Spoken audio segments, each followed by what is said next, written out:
கிறிஸ்துவுக்குள் மிகவும் பிரியமான தெய்வ பிள்ளைகளே, பரலோகமான நிகழ்ச்சியின் மூலம் உங்களை சந்திப்பதில் என் இருதயம் கர்த்தருக்குள் மிகுந்த மகிழ்ச்சி அடைகிறது. உங்கள் எல்லாரையும் இயேசு கிறிஸ்துவின் இன்பையின் நாமத்தினாலும் கிராஸ் டிவி ஊழியங்கள் சார்பாக என் அன்பின் வாழ்த்துக்கள். இன்றைய பரலோகமன்னா, உன்னை மேன்மைப்படுத்துவேன். என் அன்புக்குரியவர்களே, மனுஷன் உங்களை மேன்மைப்படுத்தினான்னா, எந்த மனுஷன் உங்களை மேன்மைப்படுத்துகிறானோ அதே மனுஷன் உங்களை அவன் காலின் கீழே போட்டு கொன்னுருவான். ஆனால் தேவன் அப்படி அல்ல. தேவன் ஒரு மனிதனை மேன்மைப்படுத்துவேன் என்று சொல்லிவிட்டார்னா, எந்த மனுஷனும் அந்த மேன்மையை தடுக்க முடியாது. ஒரு சின்ன உதாரணம், யார் மேன்மைப்படுத்தினார், யார் கொன்னார்? ஒரே மனிதன் மேன்மைப்படுத்தவும் செய்தான், கொலை செய்யவும் செய்தான். நீங்கள் வாஸ்து பார்த்தீங்கன்னா, எஸ்தரின் புத்தகம் 3வது அதிகாரம் 1 வசனத்தை, ஆமானை ராஜா எல்லாருக்கு முன்பாக மேன்மைப்படுத்தினான். அதே ராஜா எஸ்தர் 7:10 ஆமானை தூக்கிலே போட்டு கொன்றான். அப்புறம் ராஜாவின் உக்கிரகம் தணிந்தது. ஒரே மனுஷன் மேன்மைப்படுத்தவும் செய்தான், கொலையும் செய்தான். மனுஷன் உங்களை மேன்மைப்படுத்தினான்னா அந்த மனுஷன் கொண்டுருவான். புரிஞ்சுக்கோங்க என் அன்பு தெய்வ பிள்ளைகளே, தேவன் உங்களை மேன்மைப்படுத்துவாரே, ஆனால் யாராலையும் அதை தடுக்கவே முடியாது. ஒரு மனிதனை மேன்மைப்படுத்துவேன் என்று சொன்னார்.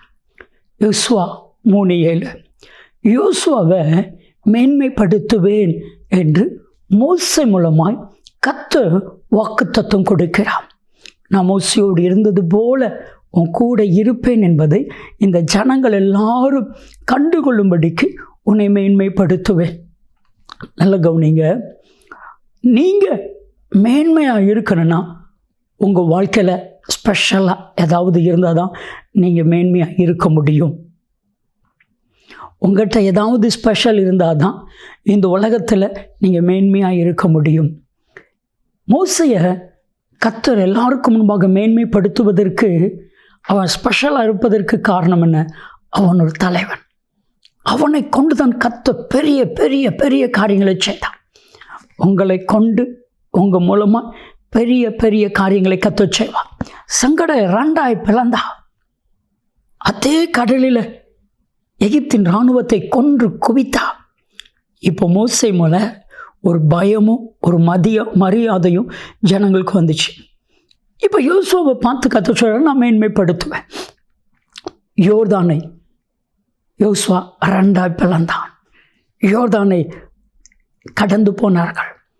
இப்போ அதே மேன்மை யோசுவாவுக்கு வந்துச்சு. யோசுவா 4:14 கர்த்தர் சொன்னபடியே யோசுவாவை எல்லாருக்கும் முன்பாக மேன்மைப்படுத்தினார்.